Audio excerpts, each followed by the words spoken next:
Não ouvi abrir o que eu quero aqui. Bom dia, pessoal. Vamos dar início, então, a mais um Friday Miss Club. Hoje o Henrique vai fazer os highlights do ARRA 2025. Ele vai apresentar esses 5 trabalhos, né? A meta-análise dos beta-bloqueadores na fração de injeção preservada, os ESAGs, né? Que avaliou o Evolocumab, uma subanálise do Neo Mindset, que já estava pré-especificada, né? O Ocean Trial e o The Top Trial. Henrique, todo seu, cara. Bom dia, mano. Eu sou o Henrique, né? Vou apresentar, sou residente de cardiologia do Hospital Geral. Vou apresentar o highlight, que são esses 5 artigos que foram apresentados no highlight da American Heart, né? Bem, vamos começar agora sobre o beta-bloqueadores, né? Que é o beta-blocklist, né? Esse estudo foi para avaliar, na verdade, os efeitos dos beta-bloqueadores nesses pacientes que tiveram infarto agudo do miocárdio e tiveram daí a fração de ejeção preservada, né? Tiveram lá a fração de ejeção maior que 50%, maior ou igual que 50%. O propósito desse estudo foi mais para avaliar esses pacientes e reduzia mesmo a mortalidade, o uso dessa medicação, né, o risco de morte, de reinfarto, de insuficiência cardíaca, e também não apresentavam evidências anteriores, as evidências anteriores eram conflitantes e os guidelines também eram divergentes. Isso foi mais para tentar ajudar a ter um guia, né, para poder utilizar os beta-bloqueadores nesses casos, desses pacientes. O tipo de estudo? Não, o tipo de estudo foi realizado daí uma meta-análise, né, planejada já, de dados desses pacientes individualizados. O estudo dessa meta-análise era combinado de 5 ensaios randomizados abertos, que tem o REBOOT, o REDUCE-AM, o BETAMI, o DAN-BLOCK e o CAPITAL-RCT. O número de pacientes total foi de 17.801, foram divididos em metade lá utilizando os beta-bloqueadores e outra metade não utilizando os beta-bloqueadores. O tempo de acompanhamento médio foi de aproximadamente 3,6 anos, né, com aquele tempo ali de mais ou menos de 2,3 até 4,6 anos. Os critérios de inclusão desses pacientes eram aqueles pacientes que tinham um infarto recente, né, e daí eles eram randomizados e tinham que ter sido randomizados nesses 14 dias após o evento. Eles tinham que ter permanecido com fração de ejeção preservada, né, e eles tinham que ter eles só podiam ter indicação para o uso do beta-bloqueador por causa do infarto. Se ele tinha indicação de outras causas para o uso do beta-bloqueador, daí ele era excluído, né, que já entrava já nos critérios de exclusão. Esse paciente daí ele só poderia ter mesmo então a indicação do beta-bloqueador devido ao infarto, né? Já no desfecho primário do paciente, né, foi observado lá que no desfecho primário, tanto para o uso dos pacientes que utilizaram beta-bloqueadores, quanto os que não usaram beta-bloqueadores, o desfecho primário foi praticamente semelhante, né, tiveram 8,1, 8,3, então daí não apresentou tanta alteração, mesmo também para o desfecho secundário, né, a causa de morte, não teve também uma alteração tão significativa. Já nesse gráfico aqui, a gente pode observar com mais facilidade, né, que os pacientes que utilizaram o beta-bloqueador e os que não utilizaram o beta-bloqueador, eles tiveram desfechos semelhantes, daí não houve diferença entre o uso do beta-bloqueador nesses pacientes. Os beta-bloqueadores, então, não reduziram morte, ou infarto, ou insuficiência cardíaca, nesses pacientes que tinham fração de ejeção maior que 50%, que infartaram, né? O que o artigo daí concluiu, né? Que não houve redução estatística significativa para o desfecho primário com o uso do beta-bloqueador. Os beta-bloqueadores versus o uso que não usaram os beta-bloqueadores, que era o grupo controle, não teve um resultado significativo para falar que os beta-bloqueadores poderiam ajudar contra o desfecho primário desses pacientes. Então, o resultado foi nulo. Daí aqui já entra para o segundo estudo, né? Comentar, Henrique. Sim, pode falar. Então, gente, só para finalizar esse trabalho, a gente basicamente agora tem uma resposta definitiva, né? No ESC a gente teve a publicação daquela meta-análise que pegou pacientes com fração de ejeção menor que 40%, e aí ficou bem evidente que o beta-bloqueador foi benéfico nesse cenário, reduzindo desfecho de morte composta, de morte, principalmente as custas de reinternação por IC. E agora a gente tem um outro trabalho com os pacientes com a fração de ejeção preservada, né? Onde o beta-bloqueador não trouxe benefício. Qual que é a conclusão? Vocês não vão usar beta-bloqueador para ninguém, então, que tem a fração de ejeção preservada? Não, na verdade, não é isso.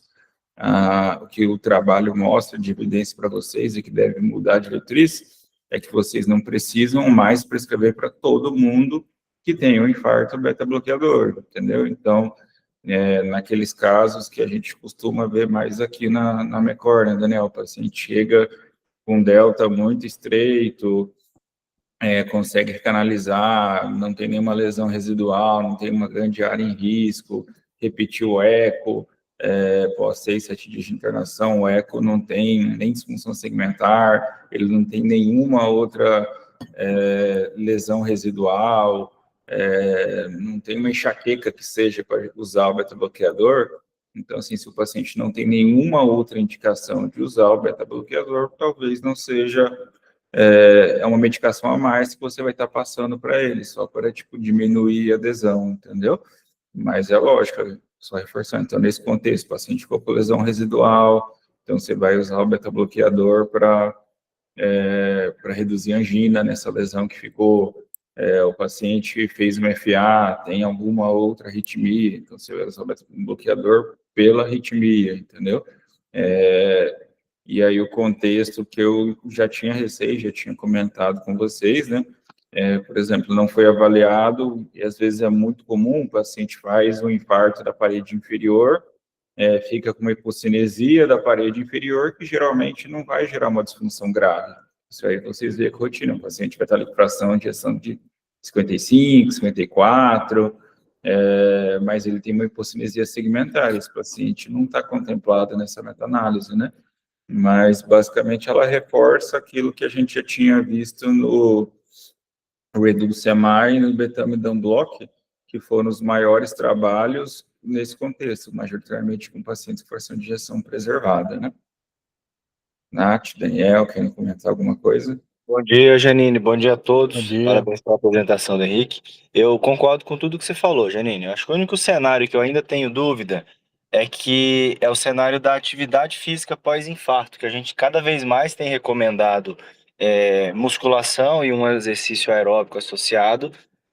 O quão válido seria iniciar essa reabilitação cardiopulmonar em uso de beta-block, né? Eu não sei se esse trabalho, essa meta-análise especificamente, avaliou esse grupo de paciente, mas eu tenho certeza que isso será reavaliado aí ao longo dos próximos, das próximas publicações, né?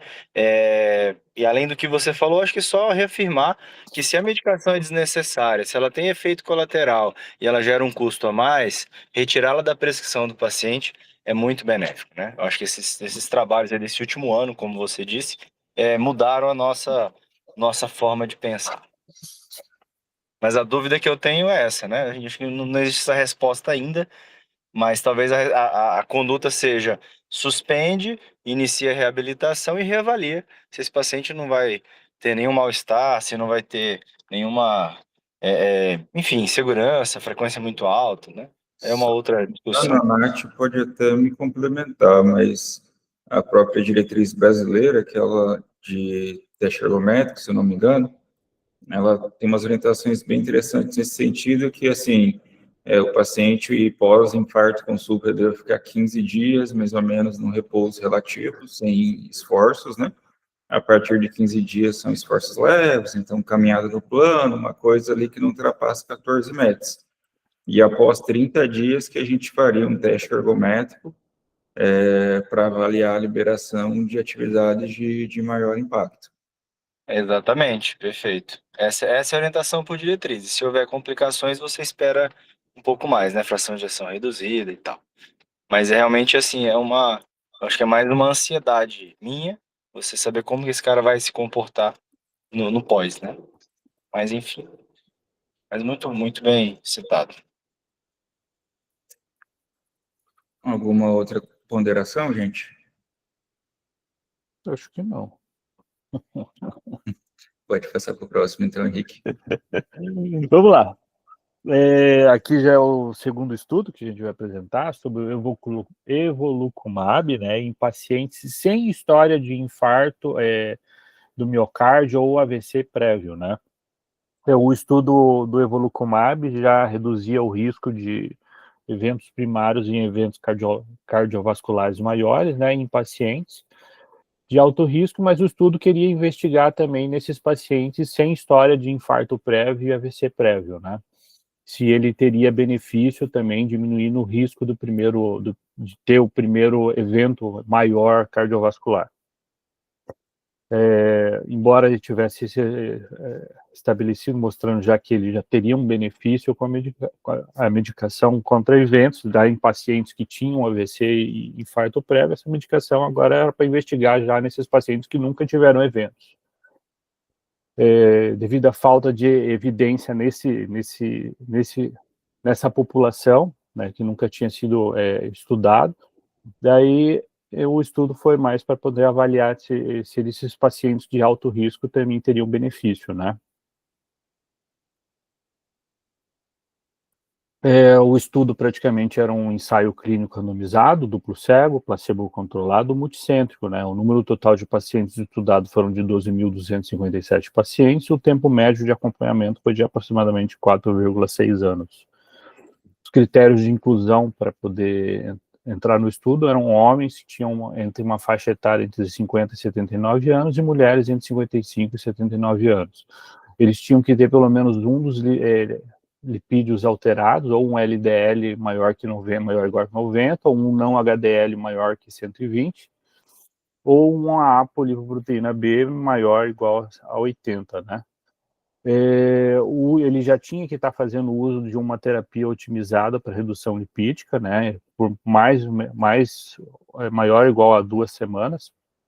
Ele não poderia ter tido história já de evento de infarto agudo do miocárdio ou AVCs anteriores, prévios, e deve-se também entrar num quadro de um dos grupos, né? Ele tinha que estar num risco de aterosclerose coronariana, ou uma aterosclerose cerebral, ou doença arterial periférica, ou diabetes de alto risco, né? Que daí entraria lá que ele tem que ter diabetes por mais de 10 anos, ou fazer uso de insulinoterapia ou microangiopatia, né? Tem que ter pelo menos um dos critérios adicionais de alto risco também, mais 65 anos, se era tabagista, tinha lipídios aumentados, ou colesterol, ou diabetes, ou aterosclerose. Os critérios de inclusão, se ele tinha já, como comentado, se ele tinha já um evento anterior prévio de infarto ou AVC, ele já era excluído. E se ele tinha falha também do acompanhamento, cumprir os critérios lipídicos, de idade ou de grupo clínico elegível, também era retirado, ou também se ele não tinha um acompanhamento rígido lá da otimização da terapia lipídica, né? Já no desfecho primário, ele era um desfecho já composto, tinha dois desfechos primários, né? O desfecho primário que tinha o 3 points do mês, que também era composto por morte por doença coronariana, infarto ou AVC isquêmico, e o 4 point mês, que seria a revascularização arterial induzida por isquemia, né? Em qualquer dos territórios. Já no estudo, já mostrava que o evolucumab, ele apresentava já um benefício em relação ao placebo. Aí você vai observar também não só no desfecho primário, mas também no desfecho secundário. Todos os critérios secundários também, ele apresentou benefício em relação ao placebo, né? Daí no gráfico a gente também consegue observar com mais facilidade, né, que o evolucumab já ele tem um benefício também em relação ao placebo, né? Aqui também mostrando também, independendo se era por idade, por sexo, geografia, raça ou qualificação da doença, categoria, o lipídio, ele apresentou também um benefício em qualquer um dos parâmetros, né, em relação ao placebo. Mesma coisa para o desfecho, o segundo desfecho primário, né? Então, o que o estudo observou? Que o evolocumab também reduzia de forma significativa os riscos de primeiros eventos cardiovasculares maiores e em pacientes de alto risco, sem ter tido já um AVC ou um infarto prévio. E também a redução especificamente era clara, mostrando que no infarto ele tinha uma redução relativa de aproximadamente 36% e também na morte por coronariopatia ou infarto ele também tinha mais ou menos uma redução de aproximadamente 18%. O benefício consiste em pacientes, né, com aterosclerose e pacientes com diabetes de alto risco sem aterosclerose. Daí os achados adicionais que tiveram com o estudo mostrou que o perfil de segurança com a medicação era semelhante ao placebo. Também não teve aumento de eventos graves, também devido por causa da medicação, e também teve uma boa manutenção lipídica durante todo o período do estudo. Alguma consideração? Na verdade, a gente tem, então, um Fourier, né, dos pacientes de alto risco, né, para vocês lembrarem, o Fourier, acho que ele foi publicado em 2021, foi um trabalho do evolocumab, como o Henrique colocou, em pacientes de hoje, risco extremo, né, que já tinham 1 ou 2 eventos prévios, um LDL acima da meta na época de 70, né, e foi o que abaixou nas diretrizes do LDL para 50, e agora a gente pega pacientes aí que, apesar de não ter eventos, são pacientes de alto risco, né, em sua maioria diabéticos, com DAC subclínica já, mostrando uma redução expressiva de eventos. Se eu não me engano, o NNT foi de 55, né, Henrique? O NNT, se não me engano, foi de 55, não lembro exatamente. Não lembro também. Eu lembro que era um valor relevante. E eu acho que são 2 pontos interessantes aí. O primeiro, que eu acho que talvez venha mudar a diretriz, é que, mesmo num paciente de alto risco, onde a meta ali seria 70, você vê que você reduzir ainda mais o LDL para valores abaixo disso, houve uma redução de desfecho composto, tanto de 3-point MACE quanto de 4-point MACE.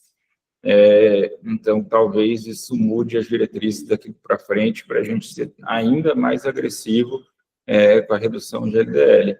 É lógico, quando você coloca numa balança, a gente sabe que o Repata aí, né, que é o evolocumab que está sendo fabricado no Brasil, ele sai em média um tratamento de R$ 1.400, assim, praticamente excludente, né, para os pacientes do SUS, não teriam condições de arcar. E mesmo para paciente particular, assim, é difícil, né? Eu tenho acho que uma paciente que eu prescrevi, que chegou a usar uma época, não teve condição de arcar, não sei se a Nath e o Daniel tem pacientes usando a medicação, mas saiu até um podcast na quinta agora, do Cardio Papers, com a Crelane lá da PUC-Camp, e ela tem um ambulatório com 40 pacientes usando, desde do Fourier, ela falou, já tem quase 7 anos de segmento, baixíssima taxa de efeito colateral, que ela tem, tipo, 40% dos pacientes que usam tem LDL abaixo de 10 e vivem muito bem. Então, acho que o Guazira não está nem aí, né? Outro dia ele teve uma discussão aí com um nutricionista, que é adepta lá como chama aquele doido lá que fala que estatina faz mal, que o paciente tem que ficar com a LDL normal. Laí Ribeiro, né? Ribeiro. Enfim, então... Meu ídolo. A gente tem uma evidência aí de segurança, né, mostrando, então, pelo menos 7 anos de acompanhamento, pacientes com LDL muito baixo, e principalmente reduzindo desfecho. Então, quem sabe aí, a partir de 2031, quando cair a patente, né, é aquilo que eu sempre falo para vocês, eu não vivi essa época, mas simvastatina, quando lançou, há 20, 30 anos atrás, custava 300, 400 reais naquela época, entendeu? E hoje, estatina é de graça, rosuvastatina é 40 reais, então, quem sabe daqui a alguns anos a gente consiga usar mais. Janine, eu acho que a tendência são realmente os injetáveis. Sou muito animado com essa ideia de, de controle de lipídios, né? A gente sabe que não é só o lipídio, tem alguns efeitos aí que ainda estão sendo estudados. Eu não tenho muita experiência também com o Evolucumab. Eu tenho 3 ou 4 pacientes que eu sei que usam e são assim, eu tenho um médico que usa há 2 ou 3 anos, ele tem 30 e... Não, agora tá com 42 anos, tem 4 stents, é esportista, e eu reestudei ele agora recentemente, que teve um teste ergométrico. Nas metas, faz atividade física, colesterol LDL em torno de 35, dos stents todos mantidos, super bem. Outra paciente que eu tenho que mora em Rondonópolis, é uma senhora que operou, fez uma revascularização com 4 pontes, e em 9 meses ela fechou as 4 pontes. Eu implantei 7 stents na mulher, ela já restenosou tive que usar balão farmacológico, e ela tem se mantido já faz um ano clinicamente bem, usando o Evolucumab, mas com as medidas de estilo de vida sendo bem realizadas, é uma diabética e super bem controlada. Eu acho que o grande ponto aí é guardar o Evolucumab, óbvio, para quem tem condição de pagar, mas a gente não pode deixar de fazer o feijão com arroz bem feito, né? Você tem que ter estatina dose alta, ezetimibe associado, atividade física regular, controle do diabetes, para depois disso pensar no injetável e não queimar etapa. Eu acho que essa queima de etapa é um problema e óbvio que quem tem condição financeira prefere fazer um injetável num espaço de tempo maior do que tomar apenas a estatina. Então, acho que a mensagem tem que ser feita faz o feijão com arroz bem feito. Apesar disso, extremo alto risco, evolução clínica ruim, considera o uso do Evolucumab. Alguma questionamento mais alguém, gente? Pode passar para o próximo, então.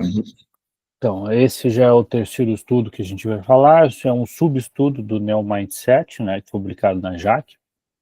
Ele tentou já avaliar a utilização da monoterapia com inibidor potente do P2Y12 versus o DAPT nesses pacientes que tiveram intervenção coronariana percutânea e tinham um infarto com supra ou sem supra, né?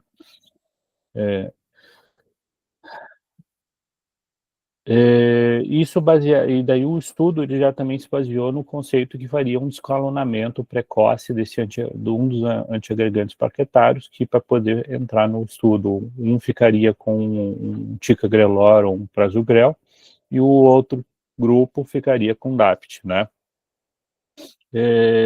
O estudo tinha como a intenção, né, de interrupção precoce desse AS para manter com essa monoterapia, para avaliar se essa monoterapia poderia aumentar o risco de aumentar o risco desses pacientes que tinham tido infarto agudo do miocárdio com supra e se mantinha eficaz também no infarto sem supra, e se também diminuiria ou reduziria o risco de sangramento, né?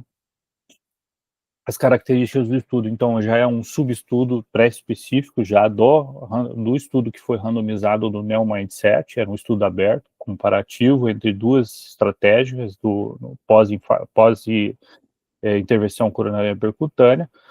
Um dos grupos ia ficar, como eu falei, com um antiagregante do P2Y12 e o outro ia ficar com a dupla antiagregação plaquetária. O número total de pacientes era 3.410 e foram divididos lá entre a monoterapia e o DAPT. O tempo, mais ou menos, de acompanhamento era de 12 meses após a intervenção coronariana percutânea. Os critérios de inclusão, então, eram pacientes maiores ou iguais a 18 anos, que tinham tido síndrome coronariana nas últimas 24 horas, tinham sido recebido intervenção coronariana percutânea com implante de stent farmacológico realizado até 4 dias e tinham que estar em uso de um prasugrel ou um ticagrelor. Ele tinha tido um infarto com supra ou um infarto sem supra. E tinha que estar apto à interrupção precoce desse AS, né? Os critérios de exclusão pacientes que necessitavam se manter anticoagulados oral, pacientes que tinham sangramento ativo ou história de hemorragia intracraniana, um AVC recente menor entre os primeiros 30 dias. Tinham tido história já de tromboembolismo, já eram excluídos também nas primeiras 24 horas. E também aqueles pacientes que tinham necessidade obrigatória já de utilizar uma dupla antiagregação plaquetária, né? E tinham também capacidade de seguir o protocolo, eram excluídos. Os desfechos primários o desfecho primário tinham dois tipos de desfecho, o desfecho primário isquêmico e o desfecho primário hemorrágico, né? O desfecho primário isquêmico eram aqueles pacientes que tinham morte por qualquer causa, infarto do miocárdio, AVC ou revascularização de urgência do vaso-alvo, né? O desfecho primário hemorrágico é aqueles pacientes que tinham sangramento do tipo 2, 3 ou 5. O desfecho secundário eram componentes individuais do desfecho isquêmico, trombose distente, morte cardiovascular, revascularização guiada pela isquemia, né? Combinação de eventos isquêmicos e ensangramentos, e também uma análise comparativa de desfechos devido ao infarto com supra e infarto sem supra. Já no estudo dos gráficos, já se mostra lá que pacientes que tinham infarto com supra isquêmico, né, mostrou que daí o uso da monoterapia aumentou o risco, né, de desfechos primários em relação ao DAPT. Já nos pacientes que tiveram infarto sem supra, se manteve igual praticamente.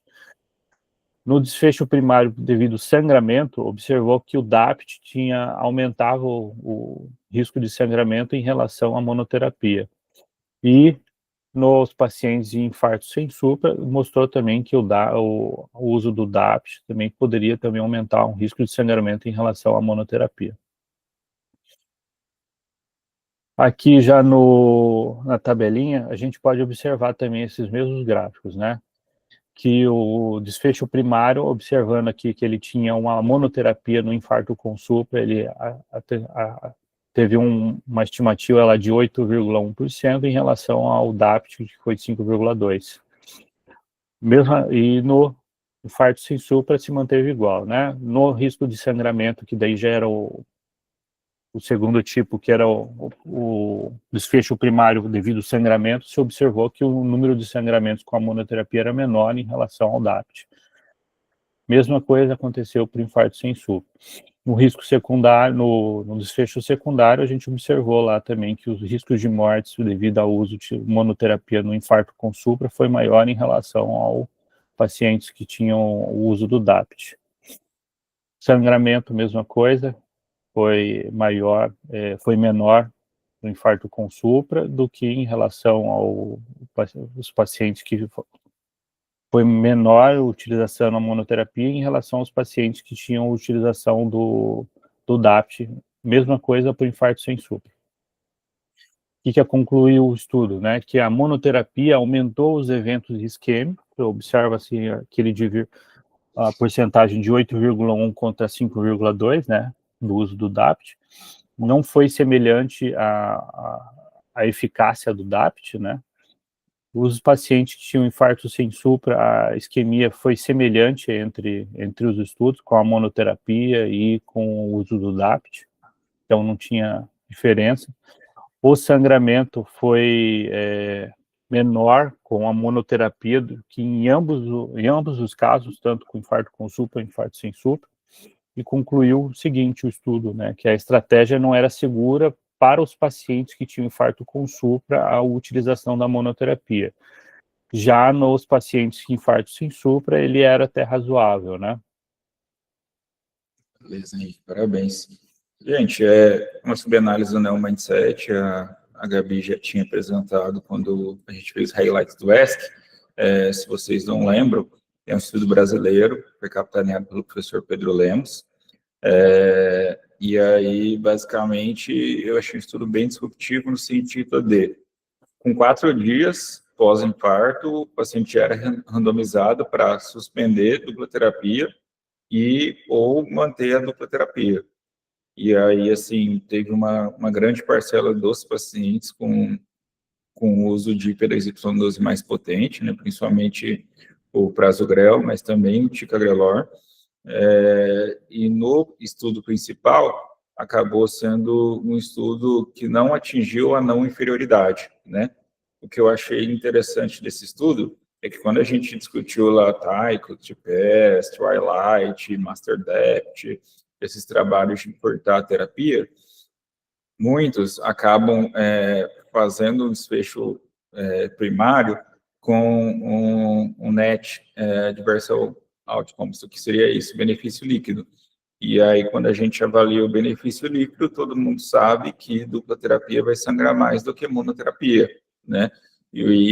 Na verdade, muitas vezes a gente fica nessa dúvida se realmente é seguro ou não, e nesse trabalho a gente teve avaliação especificamente da segurança. Então, o desfecho primário analisado foi especificamente o de eventos isquêmicos, né? E no trabalho original, juntando tanto infarto com supra e infarto sem supra, não atingiu a inferioridade, mas eles já tinham dado um spoiler que alguma coisa diferente poderia vir quando mostrasse a diferença do infarto com supra e sem supra. Uma coisa que foi interessante, que eles até comentaram na aula da SBCMT, volta nas curvas para mim, por favor, Henrique.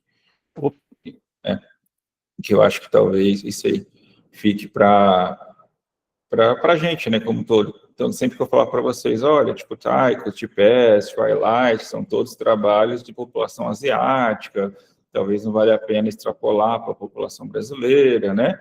Então, aqui a gente tem um trabalho que é basicamente só de pessoas brasileiras, né, 100% Brasil, e um ponto que ele me orientou no dia da discussão lá, aqui não está bem pontuado, mas você vê que tem o primeiro traçadinho ali no eixo X0, o segundo 60. Teoricamente, na metade ali seria 30, né? E realmente, quando você pega ali na metade, você vê que tem uma diferença bem absurda da curva verde para a curva azul, tanto na curva de cima de infarto com supra, quanto na curva de baixo de infarto sem supra. Mas após esses 30 dias, vocês veem que a abertura da curva se mantém. Então, é como se a diferença ali de evento isquêmico, ela persistisse, né? Ela não aumenta com o passar dos 30 dias, sugerindo que provavelmente 30 dias seria o sweet spot ali, de você manter a dupla terapia e pensar em suspender. Acho que isso é uma mensagem bacana que fica também. E uma outra coisa também é que esse subestudo ele foi pré-especificado. O que é isso? Lembra que quando eu falo para vocês que é uma subanálise, é uma análise de um subgrupo. Então, quando a gente analisa um subgrupo ou faz uma análise pós-hoc, o trabalho não foi desenhado para aquilo, então isso gera hipótese. Quando a gente faz uma análise pré-especificada, como esse subestudo, ele não é um gerador de hipótese, ele foi desenhado para isso. Então, a gente pode realmente inferir o que esse subestudo está mostrando para a gente, que no infarto com supra não tem benefício e que pode ser razoável no infarto sem supra. Daniel? Janine, perfeito, de acordo com as suas considerações, talvez aí, como você comentou, aos 30 dias a curva isquêmica ela tem uma alteração bem significativa. Isso já deixa uma pergunta futura, né? Será que se a gente tivesse feito esse trabalho com 3 meses, a gente teria tido melhor resultado com menos isquemia? Então, eu acho que essa foi uma hipótese que a gente pode pensar, porque com 30 dias, realmente suspender o AS nos deixa inseguros. A única consideração que eu tenho, acho que para falar, que eu acho que os colegas já notaram que é um estudo brasileiro, e é um estudo que gerou muita repercussão no Congresso Europeu de Cardiologia, ele foi um dos mais aguardados. A gente pode falar que foi um banho de água fria, porque se realmente tivesse tido um resultado favorável à terapia estudada, de apenas monoterapia em 30 dias com ticagrelor, seria uma mudança de diretriz importante, mas o que ficou muito claro e foi motivo de muitos elogios é a forma brilhante como ele foi conduzido, um estudo brasileiro, a equipe do Dr. Pedro e da Patrícia do Einstein, feito com população nacional, bem desenhado, publicado no New England, essa outra publicação no JACC, Então, eu acho que a gente consegue sim, é um motivo de orgulho, isso tem que ser enaltecido, fazer para publicação séria. Inclusive, esse trabalho teve verba do governo federal, que a gente vê o governo jogando tanto dinheiro fora, e ter um estudo desse gabarito na população brasileira, eu acho que é fundamental e é um investimento na nossa publicação. Mas, quanto à conclusão científica, realmente acho que você exauriu o que era possível ser dito, e eu não mudaria a minha prática baseado nesse trabalho. Eu continuo adepto de 6 a 12 meses de dupla antiagregação após síndrome coronariana aguda. Alguém tem alguma pergunta, gente? Vou passar para o próximo, então, gente. Tá. Aqui já é o quarto estudo, né? O estudo Ocean, né? O estudo tinha como a proposta avaliar esses pacientes que tinham um FA não valvar, né? Que realizaram uma ablação bem sucedida por pelo menos 1 ano, e se ainda precisavam manter com anticoagulação contínua. Isso aí era para determinar se a continuação desse anticoagulante após uma ablação bem sucedida proporcionava benefício significativo na prevenção de eventos tromboembólicos. Considerando na diretriz, a recomendação é que a anticoagulação ficasse indefinidamente, né? Mas não tinha evidências, as evidências eram escassas, né? As características do estudo tinha como objetivo, as características do estudo era o quê? Era um estudo randomizado, aberto, né, com avaliação de desfecho cego, prospectivo multicêntrico, né? O número total de pacientes eram 1.284 e eles foram randomizados utilizando o rivaroxabana e o outro grupo utilizando aspirina. O tempo de acompanhamento médio foram de 36 meses. Os critérios de inclusão eram pacientes que tinham uma FA não valvar, fizeram uma ablação bem sucedida por mais ou igual a 1 ano, né? Com ausência de arritmias clinicamente evidentes, né? E eles tinham episódios e tinham que ter sido avaliados se tinham episódio de arritmia por mais de 30 segundos, um holter de 24 horas, que eram realizados entre 2 a 6 meses após a ablação e 6 meses após a ablação. O holter adicional, ele tinha também depois de 48 horas dos 2 meses anteriores da randomização. Eles tinham que ter um Chade-Vasque maior ou igual a 1 e para mulher um Chade-Vasque maior ou igual a 2. E para pacientes que tinham também doença vascular também.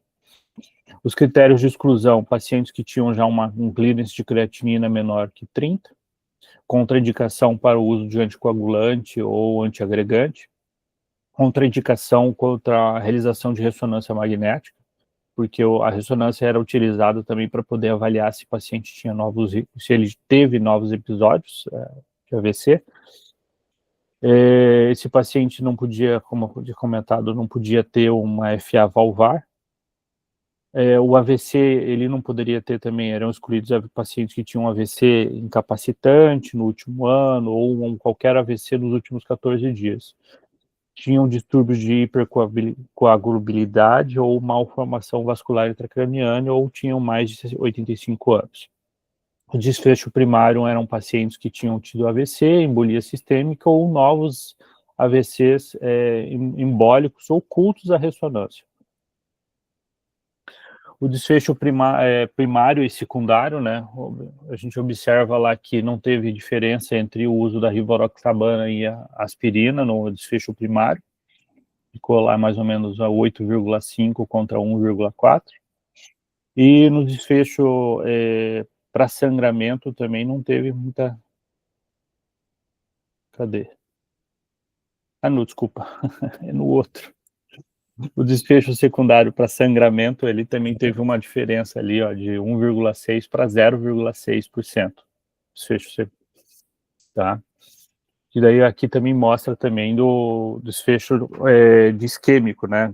Se ele tinha eventos, a aspirina em relação à rivaroxabana não teve diferença entre o uso de um ou outro quanto ao desfecho primário.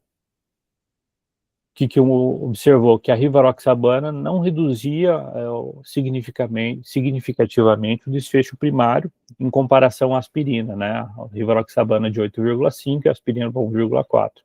Os eventos foram extremamente raros em ambos os grupos. 96% dos pacientes não reapresentaram novos infartos cerebrais, mesmo após a realização de uma ressonância magnética após 3 anos. O sangramento foi maior, ou melhor, em relação a sangramentos maiores, nos 2 grupos foram semelhantes.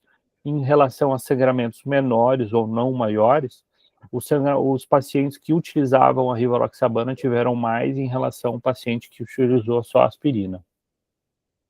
Em relação já aos desfechos, o desfecho primário não foi alcançado, não houve diferença significativa entre a rivaroxabana e a aspirina. Os desfechos secundários nenhum mostrou diferença significativa entre os grupos, e a rivaroxabana, no caso, aumentou o número de sangramentos não maior ou menor em relação à aspirina. Alguma consideração? Henrique, desse trabalho, tem algumas considerações. Primeiro, eu estranhei muito a dose da rivaroxabana, né, de 15 miligramas. Eles ficaram com 15. Normalmente a gente faz a dose de 20 miligramas para profilaxia de AVC, né, paciente com FA. Além de toda aquela questão que a gente enjoou de discutir aqui, que é lógico, não existe um trabalho head-to-head, mas a nossa percepção é que talvez a rivaroxabana ainda seja dos NOACs o que mais causa sangramento, principalmente gastrointestinal. Eu acho que também, como foi testado 15 miligramas, um paciente ainda no grupo tivessem testado com 20, eu acho que talvez o número de sangramentos teria sido maior ainda, né? Provavelmente maior. Segundo, uma outra coisa que já é bem consolidada, vocês provavelmente não pegaram essa época, mas quando eu era aluno, existia aquela dúvida se o paciente com Chagas-Vasquez, ou Chagas na época, né, menor que 2, né, 1 e 2, essa dúvida de usar o AS, né? E já há um bom tempo a gente sabe que na FA a aspirina não tem esse efeito protetor. Então, assim, ao meu ver, deveria ser testado placebo e não aspirina, porque a gente sabe que a aspirina sangra também. Mas mesmo nesse contexto, a gente vê que pode ser que a gente comece a ver uma evidência de realmente suspender a anticoagulação, porque hoje, o que a gente sabe? Enquanto outras ablações, principalmente do lado direito, tem taxa de sucesso de 90%, 95%, de forma que a gente suspende o tratamento, né? Quando você vai fazer uma ablação de TRN, uma ablação de flutter, uma ablação de ectopia ventricular de via de saída de ventrículo direito. São taxas de sucesso muito rápidas, muito altas, entendeu? De Wolff. Então, geralmente, você suspende antiarrítmico depois dessa medicação. Os principais trabalhos de ablação de FA, quando você vê firme, esqueci o nome do outro também, de ablação de FA, eles basicamente tinham uma taxa de sucesso aí de 70% para FA paroxística e 60% para FA permanente, em centros de alta expertise, né? Não é em qualquer local. Então, por isso, as diretrizes até hoje recomendam que a ablação nunca deve ser o motivo para você suspender a anticoagulação. O paciente, né, tem um risco significativo ali de 30% de recorrer a FA, entendeu? Então, assim, eu não acho que vai mudar a diretriz no contexto de recomendar suspender a anticoagulação, mas talvez deva vir algo no sentido, se o paciente não tiver um alto risco de eventos e tiver um alto risco de sangramento, se já tiver pelo menos 2 Holters depois de 1 a 3 anos, sem recorrência de FA clínica ou no Holter, talvez venha uma recomendação 2B. Acredito que a diretriz deva mudar para esse sentido. Mas o que eu acho interessante, e dados que a gente tem visto desde o IST, FNET e do NOAA, é que com o tratamento clínico das comorbidades melhorando, os pacientes tendo mais a melhora do estilo de vida, redução de peso com análogo de LP1, essa coisa toda, a taxa de eventos tem diminuído muito, quando você pega os trabalhos clássicos lá de Chagas, da década de 80, um Chagas de 2 era uma taxa de evento de 2% ao ano, enquanto hoje, né, por exemplo, nesse trabalho, um Chagas de 2 foi uma taxa de evento de 0,5% ao ano, entendeu? Então, aparentemente, o tratamento clínico está melhorando e, consequentemente, a taxa de evento está reduzindo, entendeu? Eu acho que essa aí talvez seja a principal mensagem desses trabalhos mais novos de FA. Daniel, alguém quer fazer alguma A melhora da técnica também, né? Bem, né? A melhora da técnica da ablação, eu acho que isso pode favorecer também a redução dessa taxa aí de 30% de recorrência, né, Geni? Eu Isso. vejo que, não sei se a crioablação é utilizada para FA, não é? Aqui no Brasil a gente utiliza pouco, mas assim, por exemplo, É a melhor técnica disponível hoje no mundo, a hoje crioablação a para gente FA? tem a ablação por ondas de pulso, que é PFA que a gente fala. No Brasil tem poucos Entendi. centros fazendo ainda, mas seria Entendi. uma técnica parecida com aquela de quebrar cálculo renal, por onda Da de choque. litotripsia, Isso. tipo shockwave. Isso. Aí faz onda de choque, consegue fazer uma corrente de lesão ali que só pega realmente a região endocárdica, né? E aí tem risco de estenose das artérias pulmonares, tem risco de acometer esôfago e muito mais rápida, né? Tipo assim, antigamente, os primeiros trabalhos, obviamente, as ablações eram cegas, a gente brinca, né? No SUS, o professor Scanavac ainda faz lá no INCOR. Tipo, não tem aquele eletroanatômico, aquele bonitinho lá que o Laje e eventualmente o Rodrigo posta. Então, assim, ele vai pela escopia, localiza ali mais ou menos a artéria pulmonar e vai colocando um pontinho por pontinho da artéria, entendeu?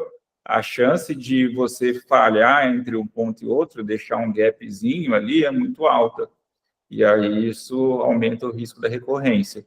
Quando a gente usa o eletroanatômico, ainda que você faça a ablação pontinho por pontinho, no eletroanatômico fica ali desenhado onde você aplicou. Então, você consegue traçar uma linha para bloquear o estímulo de passar do átrio para a artéria pulmonar de uma maneira mais efetiva.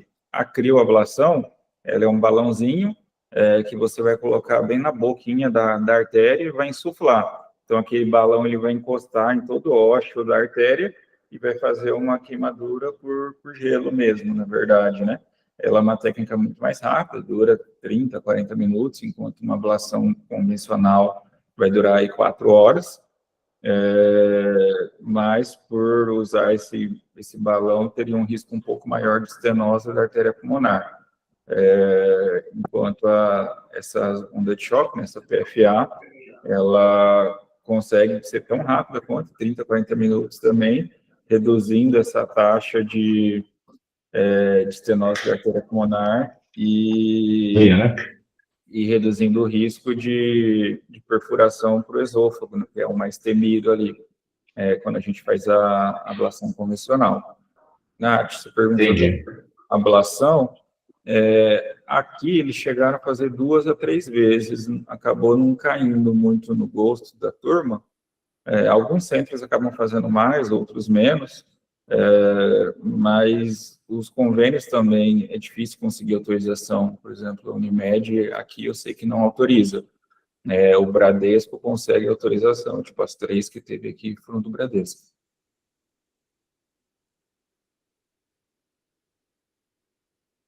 Bacana. Mais alguma dúvida, gente? Bora passar para o último, então, Henrique. Vamos lá para o último. Eu vou precisar sair, eu agradeço a vocês e peço desculpas por sair antes do horário, mas não tocar a agenda aqui. Um abraço para vocês, parabéns. Boa discussão. Tá, esse é o último estudo, que é o Top Trial, que foi publicado na JAMA. O estudo tinha como estratégia estudar 2 tipos de estratégia, né? A estratégia liberal, de transfusão em pacientes de hemácias, né, naqueles pacientes que tinham um HB menor que 10, e comparado também uma estratégia mais restritiva, que é aquele HB menor que 7. E para avaliar se essas estratégias reduzia o risco de morte, de evento isquêmico, nesses 90 dias primeiro de acompanhamento. Após a cirurgia, e nesses pacientes que tinham feito cirurgia de vascular ou cirurgias gerais e que tinham também um alto risco cardiovascular de desenvolver alguma anemia pós-operatória, e que desenvolveram, na verdade, alguma anemia pós-operatória. O estudo buscou preencher essa lacuna de evidências, né? Sobre o limite ideal de transfusão desses pacientes cirúrgicos, né, que tinham já um altíssimo risco cardiovascular, e os ensaios anteriores mostravam a segurança do método restritivo em relação ao método mais liberal, né, nessas populações, em outras populações, no caso. O estudo também ele queria ver nesses pacientes que tinham IAM com um infarto do miocárdio, né, se sugere também um possível risco na estratégia restritiva. As diretrizes, no caso, recomendam uma estratégia mais restritiva, mas também não era tão claro quanto ao qual que era o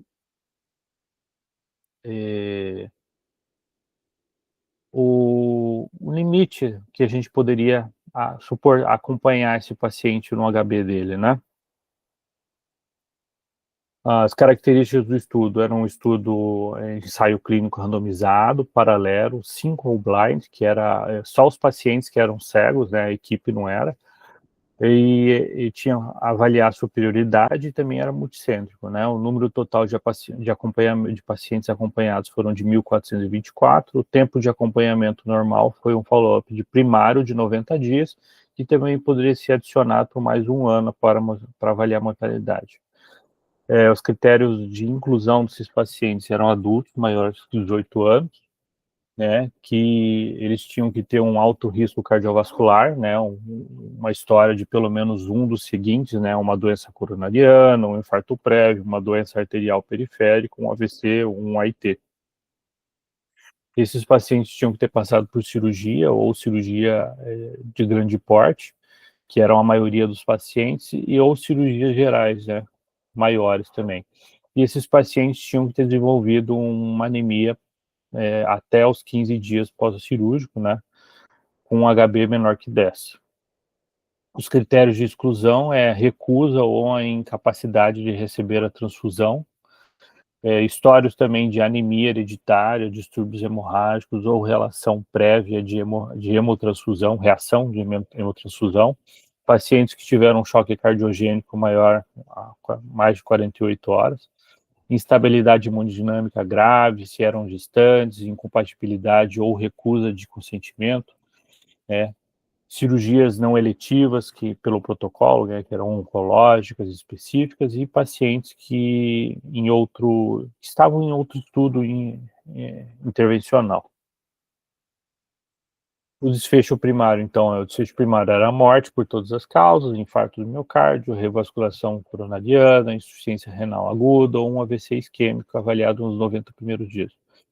O desfecho secundário eram complicações cardíacas, exceto o infarto nos 90 dias, arritmia que exigia um tratamento, né, nova ou piora da insuficiência cardíaca, uma nova insuficiência cardíaca ou a piora da insuficiência cardíaca já pré-estabelecida, uma parada cardíaca não fatal, complicações infecciosas como infecção de sítio cirúrgico, pneumonia, sepse, que tinham mortalidade maior de 1 ano, compostos de morte ou isquemia, né, nesses 30 primeiros dias, e também que tinha um tempo de internação, né. Aqui já tem a tabela falando sobre o desfecho primário e secundário. A gente mostra aqui que o desfecho primário que tem ali já mostra que não teve diferença entre os casos, entre uma relação liberal, o grupo liberal e o grupo restritivo. E no desfecho secundário, daí sim, aqui teve uma diferença que os pacientes que tinham complicações, exceto o infarto, tinham eram menores nos grupos liberais que receberam mais, que eram liberados a realização de transfusões do que em relação ao grupo restritivo. Né? Aqui tem a tabela mostrando também o desfecho primário que não teve, eram praticamente parecidas, uma próximo da outra, né, o mesmo caminho direitinho, e daí não teve uma relação, uma diferença tão significativa. Já no composto, falando de insuficiência cardíaca, arritmia, se observou que nesses pacientes que tinham um grupo restritivo, que era mais restrito à utilização de transfusão pós essa cirurgia, observou que daí teve um número de mortalidade maior em relação ao grupo liberal. Né? Daí, morte por todas as causas foi semelhante entre os dois grupos.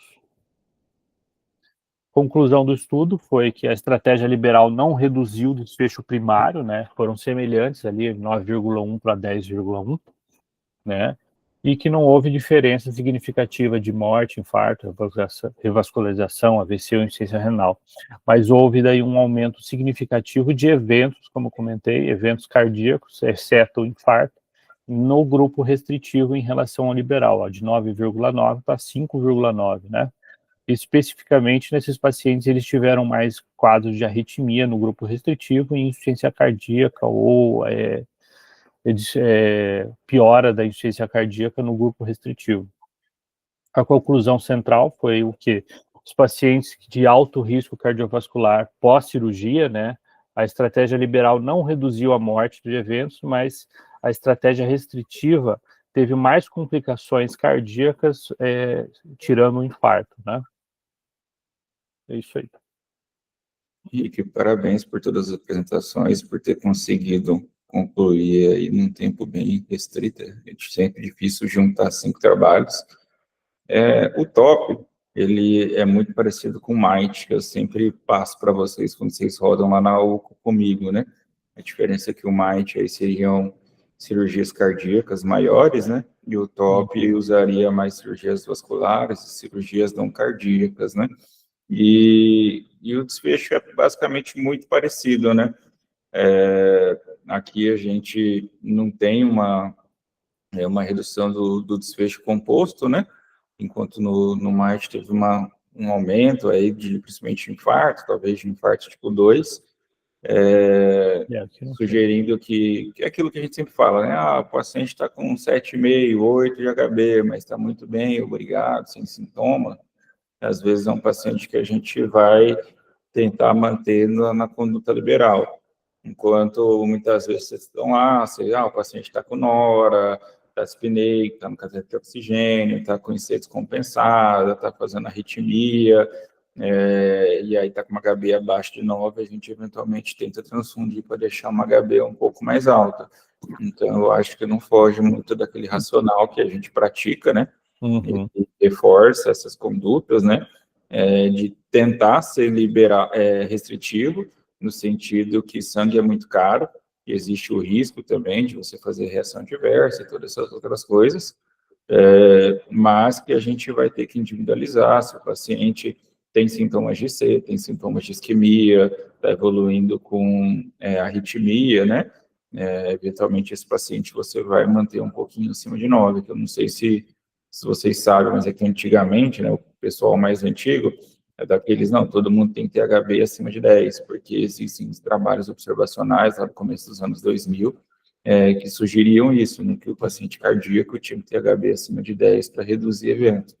E aí a gente tem mais um trabalho mostrando que você pode ser, de certa forma, restritivo, individualizando casos onde o paciente talvez precise de uma HB um pouco mais alta e não deixar a HB mais alta para todos.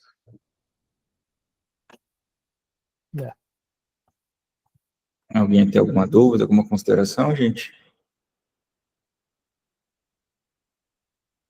E é isso. Então, Henrique, parabéns mais uma vez pela apresentação, viu, por ter conseguido juntar aí tanto trabalho em tão pouco tempo.